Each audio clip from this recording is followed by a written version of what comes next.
Hey guys, so we are here today with the lovely Ted, and we're just going to show you guys a little bit of training with Ted today. So Ben's having a bit of a flat ride. There's plenty of jumping footage available on the YouTube channel if you wanted to have a watch of any of that. And yeah, I'm just going to talk you through some of the stuff Ben's working on with Ted, and you guys can have a bit of a better look at him, because he's showing a lot of potential to pursue a career in eventing, even though his foundation has been in predominantly show jumping. But anyway, so while you're in canter there, Ben, can you just start to get a little bit of flexion left, push him around here? We're just trying to make him a little bit more supple. You can see the rhythm's quite good. He looks quite balanced, but he looks a little bit like he's lacking a bit of left bend there. We might make the circle a bit smaller, which Ben is just doing even before I said that, so obviously saw it as he felt that. So bringing the circle in and then pushing him off the inside leg back out to the track, and then keeping turning. So guys, that combination of turning and yielding is going to help Ben access a little bit more bend through his left ribs, which then, as he becomes more laterally supple like that, it should become a little easier to adjust him or to pick him up and find a little bit more self-carriage and get him to kind of transfer some weight from his shoulder onto his hind leg and create that little bit more jump and scope in the canter that we're probably looking for. And also to be able to move it, into a bigger canter, which he could do, but he does struggle a little bit with collection at the moment in the canter. He's still a little weak, and he's only young, so we can't expect too much. So you can see there Ben's just opened it up a little bit, which is probably more of his strength. And then, yeah, just lost it there, but he'll really have to supple him, turn him, yield him to start to put him into a bit more of collection here. And he's only going to be able to hold that for a few strides, and it will get quite weak. Yeah, good, that's good. And so then he'll go forward again. So the key here, you can see actually the outline really changed, which was good. He started to come up, and he would have felt a bit lighter in Ben's hand, and the canter probably felt a bit more jumpy. So that was really cool. Yeah, good. Even if he comes off the bit, sometimes we have to take those little wins. Like, you can't get everything at once when they're learning, because it's physically quite challenging for them. Good. All right, Ben, do you want to show, do you want to do right canter first or left trot? Sorry? Okay, we might do the other canter first. So I'm just going to let Ben change rein however he likes. Change rein through trot here.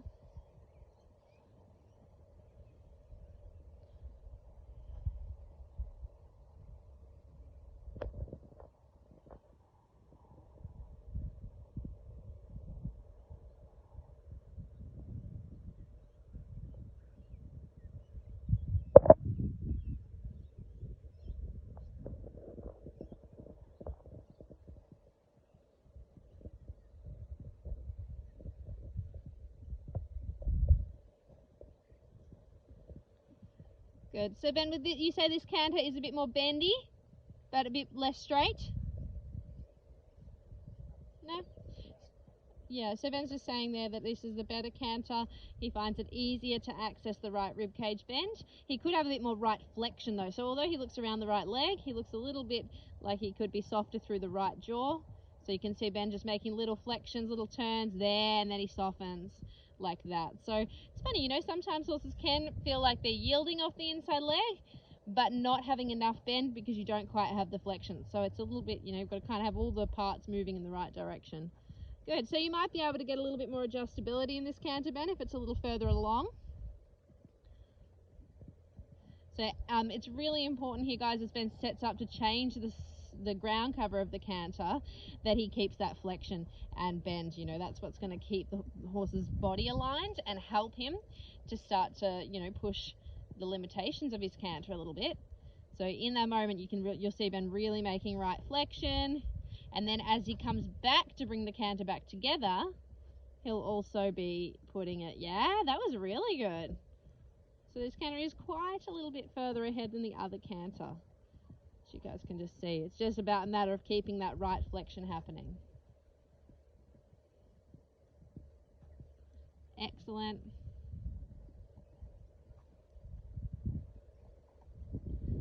Good. Well, that looks really good, Ben. Then whenever you want, you can come to trot. You can start on whichever trot you prefer.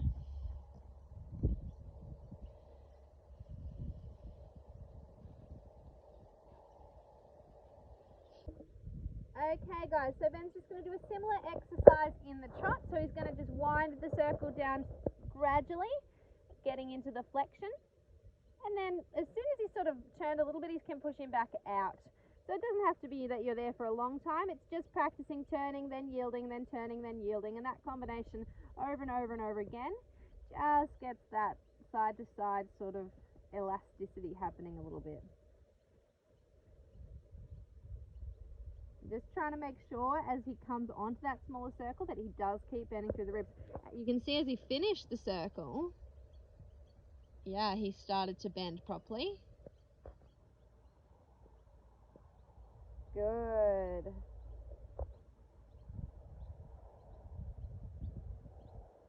Around that left leg. That looks lovely then. How does that feel there? Looks nice in the contact. Looks like the left flexion is good. Is he responding well to your left leg? Yep. Looks nice and consistent in the rhythm. Good. It was almost like a little bit of a shoulder in, shoulder four position as Ben went past P, which is good. So this is a great way, guys. You know, he's only a young horse. As I said, he's focused on show jumping. But what Ben's doing here is almost getting a little bit towards shoulder four. So he's starting to school some lateral work on the circle, which is really cool. And a great suppling exercise too, you know, great for his training and for his body. Excellent. All right, Ben, whenever you like, you can change rein. That looks really good. Very supple. So we're going to go to the right rein now.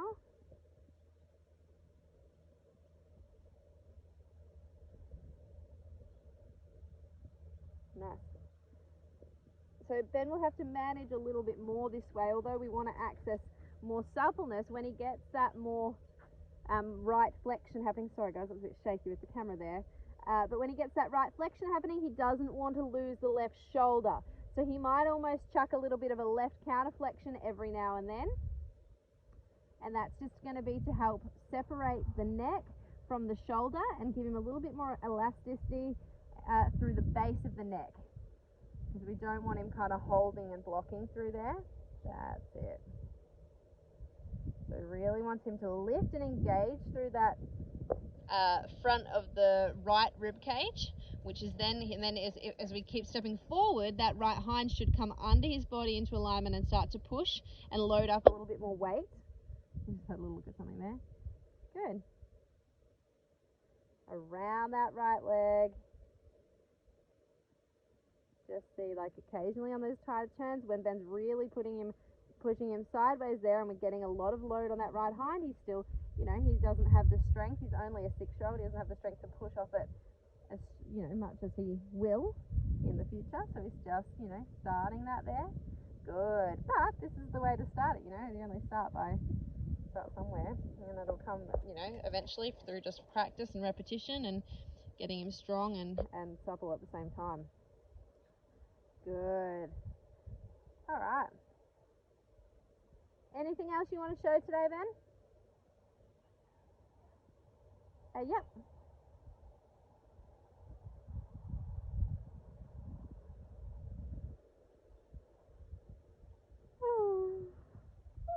Sorry, guys.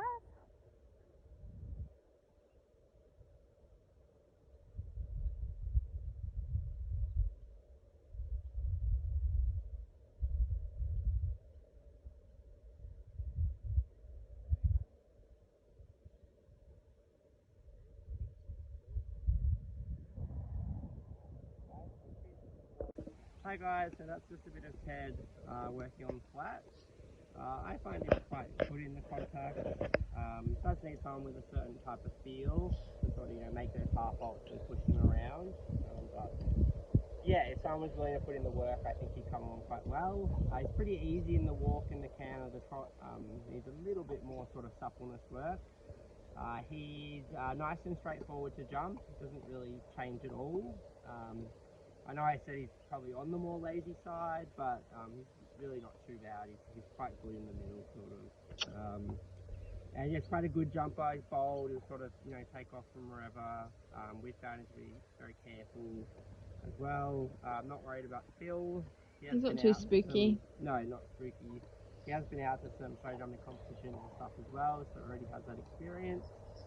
Yeah, so either it could be good for someone that, you know, is looking for a show jumper that's pretty quiet to sort of continue to bring on, or or as an all-rounder if you're willing to put, you know, a little bit more work into the dressage. But he certainly tries very hard and he's coming along quite well.